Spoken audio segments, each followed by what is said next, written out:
Because what I'm about to say might break an illusion you've been living in for years. Most people don't even realize they're in a toxic relationship. They don't see it.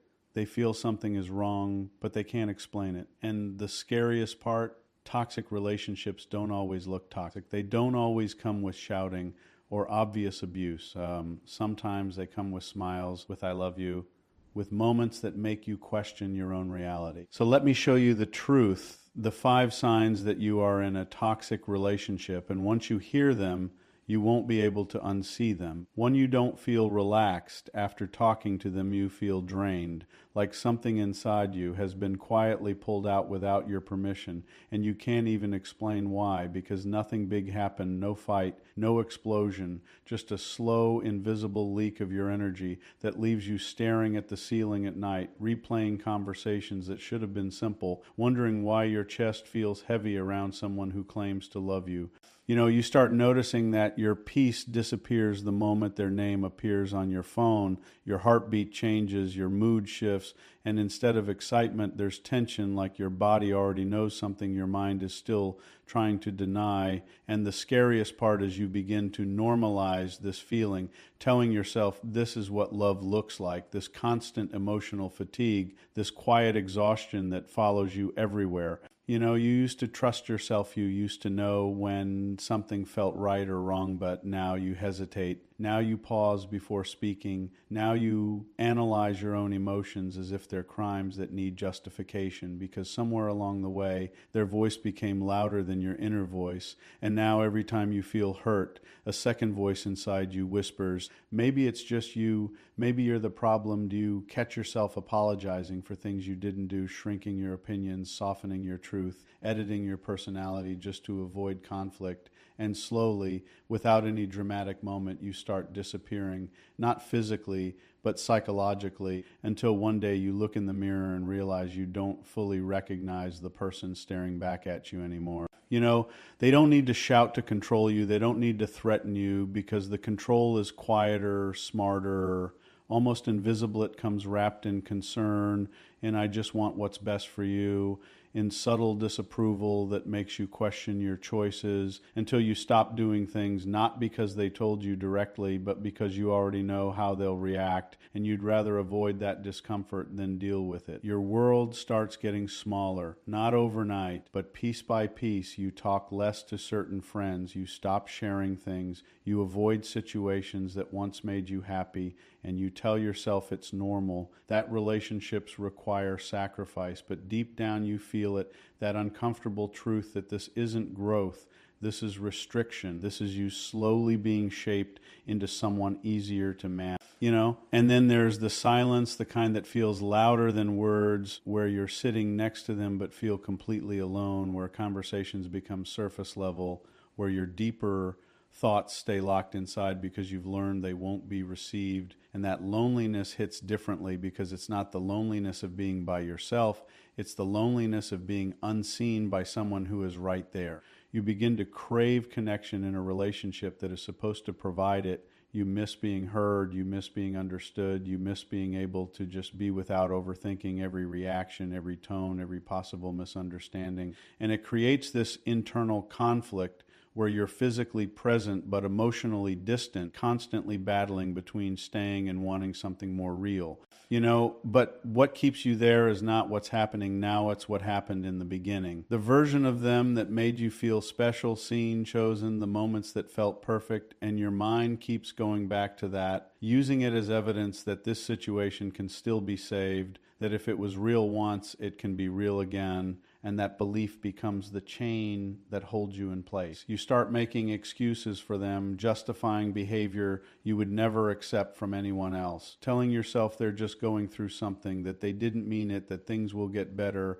And every time you say that, you move a little further away from reality and a little deeper into hope, a hope that feels comforting but quietly keeps you stuck. And the truth is, hope in this situation doesn't heal you, it traps you, because it keeps your focus on potential instead of patterns, on promises instead of actions, on who they could be instead of who they consistently show themselves to be. And that gap between expectation and reality is where your pain lives. You know, you become patient in ways that slowly destroy you, tolerant of things that go against your values, understanding to the point where you stop understanding yourself. And all of it feels like love, all of it feels like effort, but in reality, it's you stretching yourself beyond your limits for someone who isn't meeting you halfway. There's a moment, quiet but powerful, where you realize you've been trying to fix something that was never yours to fix, that you've been carrying emotional weight that doesn't belong to you, that you've been sacrificing your peace in the name of love, and that realization is uncomfortable because it forces you to confront the possibility that the relationship itself is the problem. And once you see it, really see it, you can't unsee it, because every drained feeling, every moment of self-doubt, every silent night, every controlled decision, every excuse you've made starts connecting like pieces of a puzzle, forming a picture that is hard to accept but impossible to ignore, a picture that shows you that what you've been calling love has been quietly hurting you all along. Two, you didn't notice the moment it started, because it never begins with something obvious. It begins with something small, almost harmless, a comment that makes you pause for a second, a reaction that feels slightly off, a sentence that leaves you thinking longer than it should, and you brush it off because you trust them, because you believe in them, because you never imagined you would have to question yourself in a place where you expected to feel safe. You used to speak freely without rehearsing your words in your head, without calculating how they might respond, without worrying that your feelings would be turned against you. But now every sentence feels like a risk. Every opinion feels like something that needs to be filtered, and you start choosing silence over expression because silence feels safer than being misunderstood or dismissed. First, it confuses you because you know what you felt, you know what happened, you know your intentions were clear, but when they respond with your overthinking, or that's not what I meant, or you always take things the wrong way, something inside you hesitates, something inside you begins to question your own perception, and that hesitation grows stronger every time it happens. You begin to replay moments in your head, not to understand them, but to verify them, to confirm that you didn't imagine it, that you didn't exaggerate it, that you're not the problem. But the more you think about it, the more blurred everything becomes, because their version of reality starts mixing with yours, and you no longer know which one to trust. You find yourself apologizing even when you're hurt, saying sorry just to restore peace, just to end the tension, just to avoid another conversation where your feelings are minimized, and every apology that doesn't belong to you slowly chips away at your self-respect, quietly teaching you that your emotions are less important than keeping things calm. But, you start doubting your reactions, wondering if you're too sensitive, too emotional, too complicated, because that's what you've been told, directly or indirectly, and instead of questioning why you feel this way, you begin questioning whether you're allowed to feel this way at all. The strongest part of you, the part that once trusted your instincts, begins to weaken because every time you listen to it, it gets challenged, dismissed, or corrected, and eventually you stop listening altogether, replacing your inner voice with theirs, letting their perspective define your reality. You begin to seek their approval for things that never required approval before. Simple decisions suddenly feel heavy, like they need validation, like you can't rely on your own judgment anymore.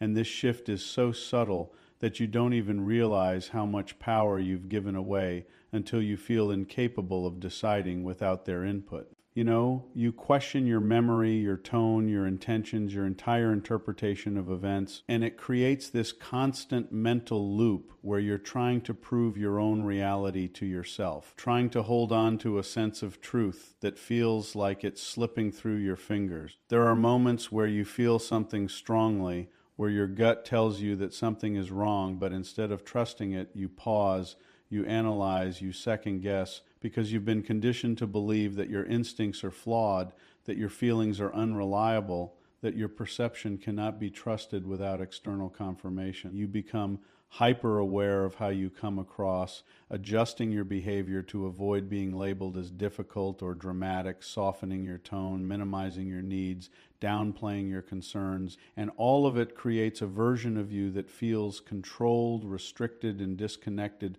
from who you truly are. And the more you adjust, the more you lose, because every time you silence your truth, every time you ignore your intuition, every time you choose their version of reality over your own, you move further away from yourself, further into a space where your identity feels uncertain, where your confidence feels fragile, where your sense of self begins to fade. You start asking yourself questions you never had to ask before, wondering if you're really as capable as you thought, if your feelings are valid, if your perspective holds any weight. And these questions don't come from within you, they come from repeated exposure to doubt, planted and reinforced over time. The most dangerous part is that it doesn't feel like control. It feels like confusion. It feels like you're just trying to understand, just trying to improve, just trying to make things work. And while you're busy fixing yourself, you don't realize that the foundation itself is what's unstable. Fear. There's a quiet fear that develops, a fear of being wrong, a fear of misinterpreting, a fear of expressing something that might be invalidated, and that fear keeps you cautious, keeps you restrained, keeps you from fully showing up as yourself. You begin to disconnect from your own emotions, not because you don't feel them, but because you don't trust them, and that disconnection creates a kind of emptiness where you're no longer fully present within your own experience, where your internal world feels uncertain and unreliable. And somewhere deep inside, there's a part of you that knows this isn't how it's supposed to be, that questions why you feel this way, that wonders why something that should feel safe feels so destabilizing. But that voice is quieter now, overshadowed by doubt, by confusion, by the constant need to question yourself instead of trusting yourself. You weren't always like this, you weren't always unsure, you weren't always hesitant, you weren't always questioning your worth and your reality, and recognizing that difference is uncomfortable because it forces you to confront how much you've changed, how much you've adapted, how much of yourself you've slowly let go of without even realizing it. 3, you sit next to them, close enough to feel their presence, close enough to hear their breathing, close enough to convince anyone watching that everything is fine. But inside you feel a distance that no physical closeness can fix, a silence that stretches far beyond the space between two people, a quiet emptiness that keeps growing no matter how near they are. You try to talk, you try to share something real, something meaningful, something that matters to you, but the response you get feels shallow, distracted, disconnected, like your words landed somewhere far away from where they were supposed to be received. And in that moment, you realize it's not that you have nothing to say, it's that there's no space for your voice to truly exist. You begin to hold things in, not because you want to, but because you've learned what happens when you don't. You've seen how your feelings get brushed aside, how your thoughts get misunderstood, how your vulnerability doesn't feel safe in their hands, and so you start choosing silence, not as a preference, but as protection. The conversations become shorter, lighter, less real, filled with surface-level exchanges that never touch the depth you crave, and every time you stay on that surface, a part of you sinks deeper into loneliness because you're starving for connection in a place that looks like it should be feeding you. You remember how it used to be, how easy it once felt to open up, how natural it was to be yourself, how you didn't have to measure your words or filter your emotions, and that contrast makes the present feel even heavier because you know what connection feels like and you know this isn't it. You start feeling like a stranger in your own relationship, like someone who is present but not truly seen, like someone who exists beside them but not with them. And that realization doesn't come all at once. It builds slowly through moments where you feel unheard, through times when your presence feels unnoticed, through silence that says more than words ever could. You laugh together, you spend time together, you might even share routines, but something essential is missing, something that can't be replaced by proximity or habit, something that has to do with being understood at a deeper level. And without it, everything starts to feel hollow, like you're going through the motions of a connection that no longer reaches your heart. You begin to question yourself again, wondering if you're asking for too much, if your need for emotional connection is unrealistic, if maybe this is just how relationships become over time. And these thoughts keep you from acknowledging the truth that what you're feeling is not too much, it's just unmet. There are moments when you want to say everything, when you're chest feels full of words that need to be released, but you stop yourself because you've learned that expressing too much leads to misunderstanding, to dismissal, to distance. And so you carry those words inside you, letting them turn into quiet frustration, into unspoken pain. You find yourself craving conversations with other people, moments where you feel heard, moments where your words are acknowledged, moments where your presence feels valued, and that contrast becomes impossible to ignore because it shows you that the problem isn't your ability to connect, it's the environment you're trying to connect in. You start to feel invisible, not in the sense that you're ignored completely, but in the sense that your inner world goes unnoticed, your emotions go unrecognized, your depth goes unexplored, and that kind of invisibility is heavier than being alone because it happens right in front of someone who is supposed to see you the most. You sit in the same room, sharing the same space, but your minds feel miles apart, your emotional worlds completely disconnected, and no matter how much time you spend together, that gap doesn't close because time alone doesn't create connection, presence alone doesn't create understanding. You begin to miss being known, truly known, the kind of knowing that doesn't require explanation, the kind of understanding that feels effortless, the kind of connection that makes you feel safe to be exactly who you are, and realizing that this is missing creates a quiet sadness that stays with you even in moments that are supposed to feel happy. You notice how you hesitate before sharing something important, how you weigh whether it's even worth saying, how you prepare yourself for a response that might not meet you where you are, and that hesitation becomes a habit, a pattern of holding back that slowly builds walls between you and that. You know, you feel like you're carrying your emotional world alone, like everything that matters to you exists within you but has nowhere to go, nowhere to be fully expressed, nowhere to be fully received, and that isolation creates a kind of loneliness that doesn't depend on physical presence, it depends on emotional connection. There are nights where you feel it the most, where the silence feels louder, where the distance feels clearer, where you realize that despite being in a relationship, you're still facing your thoughts, your feelings, your struggles on your own without the support you expected to have. You try to convince yourself that it's temporary, that things will shift, that the connection will come back. But deep down, there's a growing awareness that this isn't just a phase, it's a pattern, and patterns don't change without something fundamental changing within the relationship. But you know, you weren't meant to feel alone in a place that was supposed to feel like home. You weren't meant to silence yourself to maintain peace. You weren't meant to question your need for connection, and recognizing that creates a quiet tension between what you're experiencing and what you know you deserve. And that tension stays with you in the quiet moments, in the empty conversations, in the space between words, reminding you that being physically close to someone is not the same as being emotionally connected. And without that connection, even the closest distance can feel like the farthest separation imaginable. For it doesn't begin with rules, it begins with suggestions, soft words that sound caring, gentle opinions that feel protective, a tone that makes you believe they're only looking out for you, and because it doesn't feel aggressive, because it doesn't feel forceful, you don't recognize it for what it is, you accept it, you consider it, you slowly start adjusting without realizing you're being guided into a version of yourself that is easier for them to manage. You know, they don't tell you what to do directly, they influence how you feel about what you want to do. They plant small doubts about your choices, about your friends, about your habits, until your decisions no longer feel entirely yours, until you start choosing differently, not because you've changed, but because you've been quietly steered. You hear things like, I just worry about you, or I don't think that's good for you, and it sounds reasonable. It sounds like care.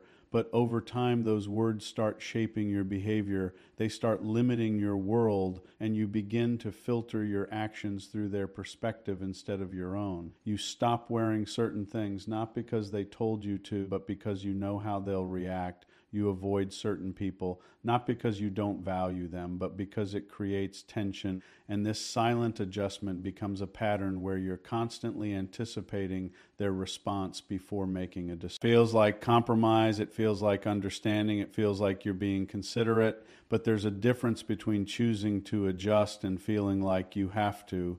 And that difference is where control hides, in the space where your freedom quietly turns into obligation. You begin to explain yourself more than you used to, justifying your actions, your plans, your choices, as if you need permission to exist the way you naturally would. And that shift doesn't feel dramatic. It feels gradual, like something that just became normal without you noticing when it started. Your independence doesn't disappear all at once. It fades in pieces through moments where it feels easier to agree than to argue, easier to stay than to go, easier to align than to stand your ground.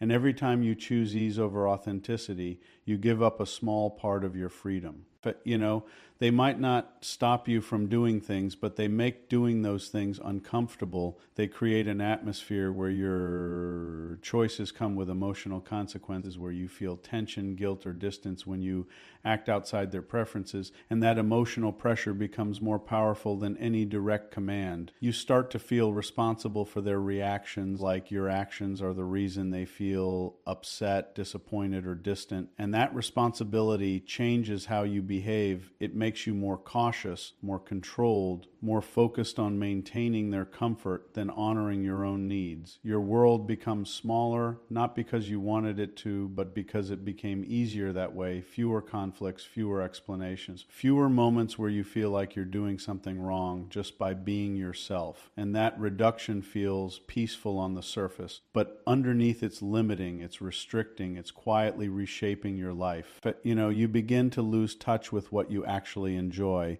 because your choices are no longer based on your preferences alone. They're influenced by how they might react, how they might feel, how it might affect the dynamic between you, and over time your desires become less clear, less defined, less present. It's not that they've taken control in an obvious way, it's that you've adapted in a way that gives them control without needing to ask for it. You've learned their patterns, their triggers, their expectations, and you've adjusted yourself to fit within them, creating a version of harmony that comes at the cost of your autonomy. You might even defend it, telling yourself this is what relationships require, that everyone makes compromises, that this is just part of being with someone, but deep down there's a quiet awareness that something feels off, that the balance isn't equal, that the adjustments are mostly happening on your side. There are moments where you feel the urge to do something freely, to act without considering their reaction, to make a decision based purely on what you want, but that urge is quickly followed by hesitation, by the thought of how it might affect things, and that hesitation becomes the barrier between you and your own freedom. You begin to second guess even simple choices, wondering if they align with what's expected, if they'll be approved of, if they'll create tension, and this constant awareness of their perspective becomes a lens through which you see your own life, distorting your sense of independence. The most powerful part of this kind of control is that it doesn't feel like control. It feels like adaptation. It feels like you're just being understanding, just being thoughtful, just being considerate. And because it feels like it's coming from you, it's harder to recognize that it's being shaped by someone else. But you might not realize how much has changed until you step back, until you remember how you used to be,